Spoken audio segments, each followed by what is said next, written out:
तो आइए बात करते हैं बिहार इलेक्शन के बारे में। बिहार का विधानसभा चुनाव 6 नवंबर को होगा। ये दो फेज में होगा, 6 और 11 नवंबर को होने वाला है।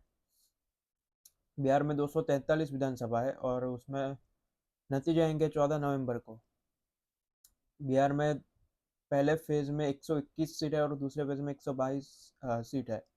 बिहार देश का तीसरा सबसे बड़ा राज्य है, जिसकी पॉपुलेशन 10 करोड़ के आसपास है।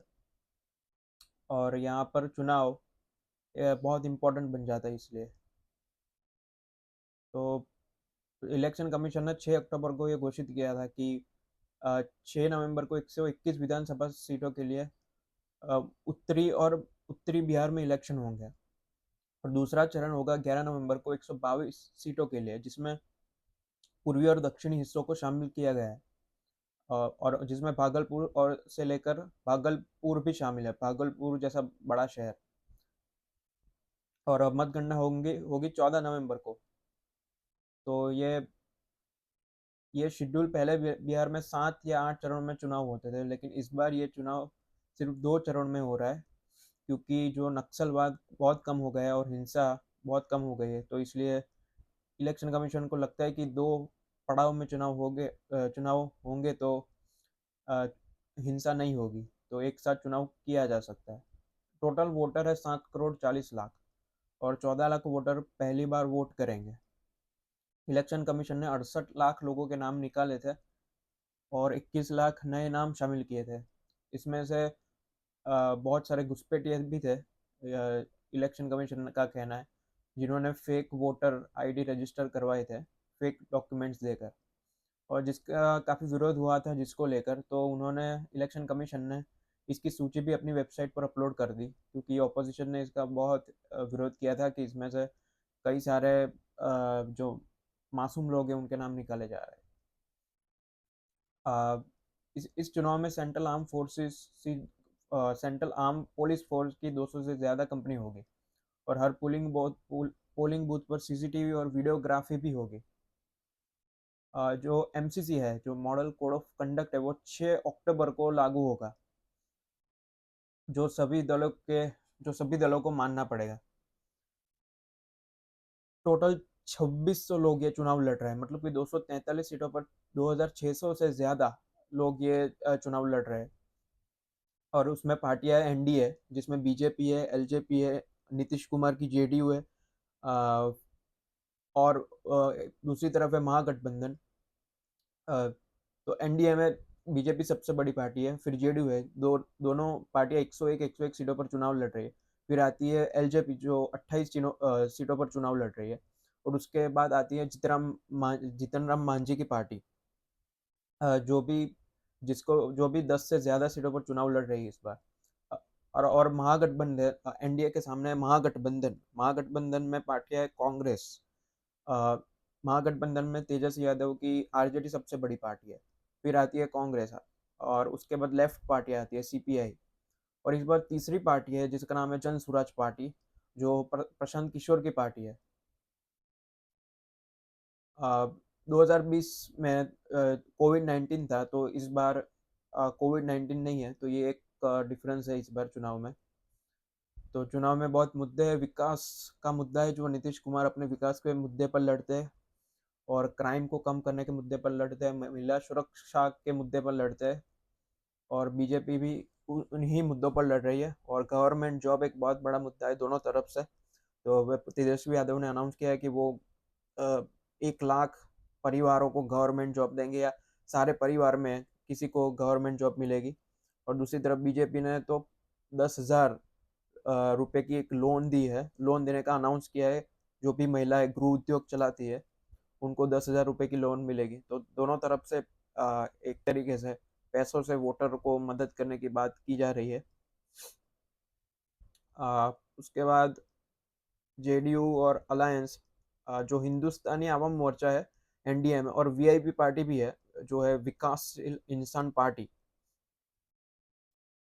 अब वीआईपी पार्टी तकरीबन एनडीए एनडीए में नहीं है शायद, वीआईपी है महागठबंधन में, तो ये देखना होगा। अब नीतीश कुमार 2005 से मुख्यमंत्री है बिहार के।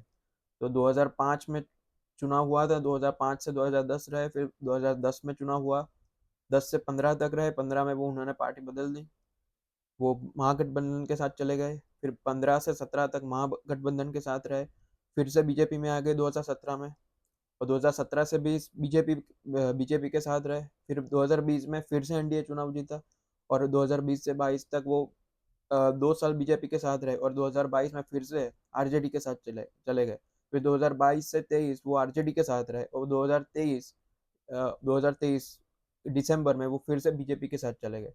तो इस तरीके से 15 साल तक 20 साल तक 2005 से लेकर 2025 तक 20 साल से नीतीश कुमार मुख्यमंत्री बने रहे हैं।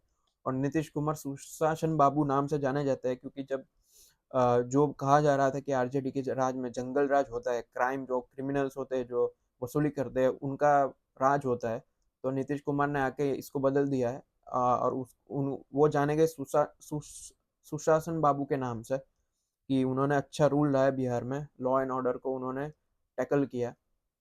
दूसरी बात आती है, एक एक मुद्दा है शराबबंदी का, कि नीतीश कुमार ने शराबबंदी की है, क्योंकि उससे ये प्रॉब्लम था कि, और ये महिला सुरक्षा के लिए बहुत इंपॉर्टेंट मुद्दा है, क्योंकि लोग पीकर नशे में मारपीट करते हैं और क्राइम करते हैं। तो शराबबंदी से ये एक बहुत बड़ा चेंज आया है कि जो डोमेस्टिक वायलेंस है उसमें कमी आई है। पर दूसरा ये भी इश्यू है कि बहुत सारे लोगों को जेल में बंद किया जा रहा है, निर्दोष लोगों को। और और ये एक इश्यू है कि लोग शराब तो पी ही रहे हैं। जो शराब बंदी बंदी का विरोध करते हैं उनका ये कहना है कि लोग शराब तो कहीं से भी पी रहे हैं और उनको जेल में डाला जा रहा है, पर जो लोग शराब को इलीगली बेच रहे हैं उनको जेल में नहीं डाला जा रहा। तो लोग बिना वजह जेल में सड़ रहे हैं। तो जो शराबबंदी के खिलाफ है वो लोग ये बोल रहे हैं, उनका ये कहना है। पर नीतीश कुमार का कहना है कि शराबबंदी से वायलेंस, डोमेस्टिक वायलेंस में काफ़ी कमी आई है, 90% तक। कुछ लोगों का कहना है कि 90% तक डोमेस्टिक वायलेंस कम हुआ है।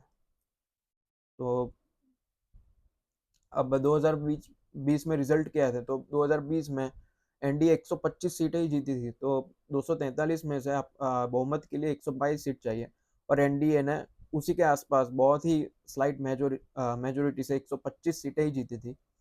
और उसके बाद महागठबंधन की सीटें 115 के आसपास थी, तो ये बहुत ही क्लोज चुनाव था, और उसमें जेडीयू की सीटें बहुत कम हो गई थी, 45 सीटें ही आई थी, और बीजेपी की 75 सीटें आई थी। तो उसके कारण ये एक बहुत ही नज़दीकी चुनाव था। तो इस पर देखना होगा कि कौन कैसा परफॉर्म करता है। तेजस्वी यादव आरजेडी के एक मुख्यमंत्री चेहरा माने जाते हैं। अगर अगर आरजेडी जीतती है, अगर महागठबंधन जीतता है, तो ये कहा जा रहा है कि तेजस्वी यादव ही सीएम बनेंगे। और एनडीए में से एनडीए ने अपना सीएम चेहरा अभी घोषित नहीं किया।